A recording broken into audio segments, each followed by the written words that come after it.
ഇവിടെ Odysseus tells his mariners to have courage, assuring them that they will soon reach the shore of their home. ഒഡീസിയർ എന്ത് ചെയ്യാണ്, Odysseus command ചെയ്യാണ് his men to have courage. They will soon find a shore on which they have to land. കാരണം ഇങ്ങനെ ship അങ്ങോട്ടും ഇങ്ങോട്ടും ആടി ഒലിഞ്ഞ് ഒരു തീരെ അണയാത്തൊരവസ്ഥ എന്ന് പറഞ്ഞു കഴിഞ്ഞാൽ ഭയങ്കര ഒരു അവസ്ഥയല്ലേ. എവിടെയെങ്കിലും ഒന്ന് ഇതിപ്പോൾ മരണത്തിൻ്റെയും ജീവിതത്തിൻ്റെയും ഇടയിലുള്ള അവസ്ഥയിലാണ് അവർ കടന്നു പോയിക്കൊണ്ടിരിക്കുന്നത്. അപ്പോൾ എവിടെയെങ്കിലും ഒരു തീരത്ത് അണയണം എന്നുള്ള ആ ഒരു ടെൻഷനിലാണ് ഈ ഒഡീസിയസിൻ്റെ കൂട്ടാളികളെല്ലാവരും. അപ്പോൾ അദ്ദേഹം പറയാണ് ഹാവ് കറേജ്, നമ്മൾ എന്തായാലും എത്തിച്ചേരുമെന്ന് അല്ലേ. നമ്മൾ ഓരോ മനുഷ്യരുടെ അവസ്ഥ അങ്ങനെയല്ലേ. നമ്മളൊക്കെ ഇങ്ങനെ ജീവിതത്തിലെ കപ്പലിലെ പോലെ ആടി ഉലഞ്ഞ് ഇങ്ങനെ ജീവിക്കുകയാണ്. ഏതെങ്കിലും ഒരു തീരത്തണഞ്ഞ് ഒന്ന് സെറ്റിലായി ഒന്ന് സ്വസ്ഥാവണം എന്നൊക്കെ നമ്മുടെ ഓരോരുത്തരുടെ ആഗ്രഹമാണ് അല്ലേ. അപ്പോൾ ഇവിടെ നമുക്ക് അതുപോലെ തന്നെ കാണാം. അപ്പോൾ in afternoon they reach A land. അവസാനം അവരെവിടെ എത്തി, ഒരു ലാൻഡിലെത്തി അല്ലേ. In which it seemed always afternoon. അവിടെ ചെന്ന് എപ്പോഴും നല്ല വെയിലുള്ള പോലത്തെ സ്ഥലമാണ്, എപ്പോഴും ഉച്ചയാന്ന് തോന്നുന്നു, നല്ല വെളിച്ചവും ഒക്കെയുള്ള സ്ഥലം കേട്ടോ. The mariners said this land of streams with this gleaming river flowing in the സീയിലേക്ക് ഒരു റിവർ ഒഴുകുന്നതും കാണാൻ പറ്റുന്നുണ്ട്. The mariners are greeted by mild-eyed melancholy lotus eaters. അപ്പോൾ അവിടെയുള്ള കുറച്ച് ഇൻഹാബിറ്റൻസ് ഉണ്ടായിരുന്നു. അവർ അങ്ങോട്ട് വരികയാണ് അവരെ വെൽക്കം ചെയ്യാൻ വേണ്ടി. മെറൈനേഴ്സ് ആ നാട്ടിലെത്തിയപ്പോൾ ആദിവാസികളായിരിക്കാം, അവർ വന്നിട്ട് ഇവരെ വെൽക്കം ചെയ്യുകയാണ്. എങ്ങനെയാണ് വെൽക്കം ചെയ്യുന്നതെന്ന് നോക്കാം കേട്ടോ. ആദ്യം അവർ രൂപം പറയുന്നുണ്ട്. Whose dark faces appear pale against the rosy sunset. ആ സൺസെറ്റിൻ്റെ സമയത്ത് ഇവരുടെ ഡാർക്ക് ഫേസസ് പെയിലായിട്ടാണ് കാണുന്നത്. These lotus eaters come bearing the flower and fruit of the lotus which they offered to Odysseus mariners. അദ്ദേഹത്തിൻ്റെ മെറൈനേഴ്സിന് ഇവർ ബൊക്കെയൊന്നും കൊടുത്തല്ല സ്വീകരിച്ചത് അല്ലേ. ഈ ലോട്ടസ് എന്ന് പറഞ്ഞ ഫ്ലവറും അതിൻ്റെ ഫ്രൂട്ടും വെച്ചിട്ട് ആയിട്ടാണ് കൊടുത്തത് കഴിക്കാൻ വേണ്ടിയിട്ട്. അത് കൊടുത്തിട്ടാണ് വെൽക്കം ചെയ്തത്. കാരണം ഇവരൊക്കെ ക്ഷീണിച്ച് അവശരായി ചിലപ്പോൾ ഒത്തിരി ദിവസം വലഞ്ഞിട്ടായിരിക്കും ഇവിടെ എത്തിച്ചേർന്നിട്ടുണ്ടാവുക. But those who eat the lotus feel as if they have fallen into a deep sleep. അത് കഴിച്ച ഓരോ വ്യക്തിക്കും അവർ ഡീപ്പ് സ്ലീപ്പിലേക്ക് വീണ പോലത്തെ ഒരു അവസ്ഥയായിരുന്നു. They sit down upon the yellow sand of the island. അവർ എന്താ പറയുക ഐലൻഡിൽ അങ്ങ് ഇരുന്ന് പോയി. And can hardly perceive the fellow mariners speaking to them. എന്താണ് അങ്ങോട്ടും ഇങ്ങോട്ടും അവർ സംസാരിക്കുന്നത് പോലും അവർക്ക് ശ്രദ്ധിക്കാനോ മനസ്സിലാക്കാനോ പറ്റാത്തൊരവസ്ഥ. ഒരു എന്താ പറയുക കഞ്ചാവ് അടിച്ച ഒരവസ്ഥ എന്ന് പറയില്ല, അതുപോലെയാണ്. അവർക്കൊന്നും അങ്ങോട്ടും ഇങ്ങോട്ടും ഒന്നും തിരിയുന്നില്ല. And hearing only the music of the heart beat in the ears. അവർക്ക് ആകെ കേൾക്കാൻ സാധിക്കുന്നത് അവരുടെ തന്നെ ഹൃദയമിടിപ്പാണ്. ഒരു ശാന്തത അല്ലേ. നമ്മളുടെ ഹൃദയമിടിപ്പ് എപ്പോഴാണ് കേൾക്കാറ്, നല്ല ശാന്തതയായിട്ട് നമ്മൾ ശ്രദ്ധിച്ചിരിക്കുമ്പോഴല്ലേ അല്ലേ. Although it has been sweet to dream of the homes in Ithaca, the lotus makes them weary of wandering.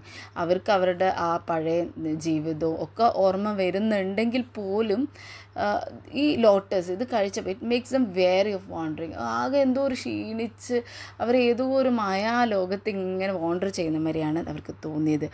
The one who has eaten of this lotus fruit proclaims that he will return no more. അത് കഴിച്ച ഒരു വ്യക്തിക്കും ഇനി തിരിച്ച് ആ പഴയ ജീവിതത്തിലേക്ക് പോകണമെന്ന് തോന്നുന്നില്ല, ആ സഫറിങ്സിലേക്ക് പോകണമെന്ന് തോന്നുന്നില്ല. എന്തൊന്നില്ലാത്തൊരു ശാന്ത, ഒരു സമാധാനം, ഒരു സന്തോഷമൊക്കെ അവരുടെ ഉള്ളിൽ തോന്നുകയാണ്. They began to sing about the resolution to remain the land of the lotus eaters. അവിടെ തന്നെ നിന്നാലോ എന്നുള്ള ഒരു അവസ്ഥയിലേക്ക് അവർ മാറുകയാണ് അല്ലേ. പിന്നീട് നമ്മൾ അങ്ങോട്ട് സ്റ്റാൻസസ് നോക്കുകയാണെങ്കിൽ അവരുടെ പാട്ടുകളാണ് കാണുന്നത്. ഇവരിങ്ങനെ അവിടെ ചെന്ന് ഇതടിച്ച് അവിടെ കിക്കായി കിടന്ന് കഴിഞ്ഞിട്ട് ഇവർ പാടുന്ന പാട്ടാണ് പിന്നീട് അങ്ങോട്ടുള്ള ഓരോ ലൈൻസ്, ഓരോ സ്റ്റാൻസസ് നോക്കുകയാണെങ്കിൽ നമ്മൾ കാണുന്നത്. റെസ്റ്റ് ഓഫ് ദ പോയത്തിൽ നമ്മൾ നോക്കുകയാണെങ്കിൽ 8 നമ്പർ സ്റ്റാൻസസ് ഉണ്ട്. അത് ഈ മെറൈനേഴ്സ് പാടുന്നതാണ് അല്ലേ. അവരുടെ കോറസ് ആണ് നമ്മൾ കാണുന്നത്. ഈ നേച്ചർ, ഈ പ്രകൃതിൻ്റെ ഓരോ കാര്യങ്ങളെക്കുറിച്ച് അവരിങ്ങനെ ചിന്തിച്ചിട്ട് അവർ പാടുകയാണ്. They praise the sweet and soporific music of the land. ഈ ലാൻഡിൻ്റെ ഒരു മ്യൂസിക് നിങ്ങൾക്ക് ശ്രദ്ധിച്ചറിയാം, മഴക്കാലത്തൊക്കെ മണ്ണിൻ്റെ ഒരു മണം ഉണ്ടാവും. ഈ ഭൂമിക്ക് തന്നെ നമ്മൾ ഭൂമിയിലേക്ക് ശ്രദ്ധിക്കണം. നമ്മൾ ചുറ്റോട്ടം ശ്രദ്ധിക്കാതെ ഈ ഭൂമിയിൽ തന്നെ ശ്രദ്ധിക്കുകയാണെങ്കിൽ നമുക്ക് ഭൂമിയുടെ മണ്ണിൻ്റെ മണം ആസ്വദിക്കാൻ സാധിക്കും. കാറ്റിൻ്റെ സുഗന്ധം ആസ്വദിക്കാൻ അല്ലേ, പൂക്കളുടെയൊക്കെ നല്ല മണം ആസ്വദിക്കാൻ സാധിക്കാറുണ്ട്.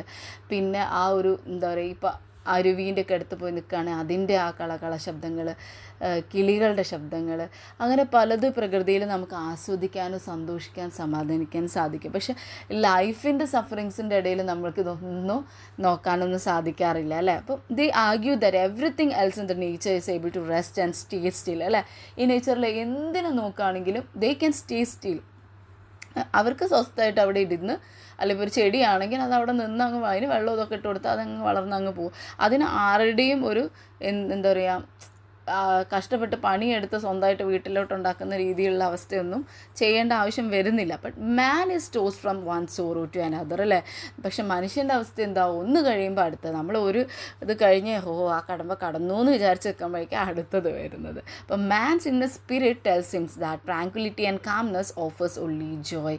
പക്ഷെ ഇപ്പോൾ ഇവർക്ക് തോന്നുകയാണ് അല്ലേ, ഇന്നർ ജോയ് കിട്ടണമെങ്കിൽ, ഈ ഒരു സ്വസ്ഥത സമാധാനം കിട്ടണമെങ്കിൽ ഈ അവസ്ഥകളിൽ നിന്നൊക്കെ നമ്മൾ മാറണം. And yet he's fated to toil and want his whole life. ജീവിതം മുഴുവനും ഇങ്ങനെ ആഞ്ഞുലഞ്ഞ ഷിപ്പിലിങ്ങനെ പോയിക്കൊണ്ടിരിക്കുന്ന പോലെയാണ് ഓരോ വ്യക്തിയുടെയും അവസ്ഥ എന്ന്. The mariners declare that everything nature is allotted to life span which has to bloom and fade. അപ്പോൾ അവർ പറയുകയാണ് ഈ പ്രകൃതിയിൽ എന്ത് നോക്കിയാലും they will bloom and fade അല്ലേ. ഒന്ന് വീരിയും പിന്നെ കൂടെ കൊഴിയും അല്ലേ.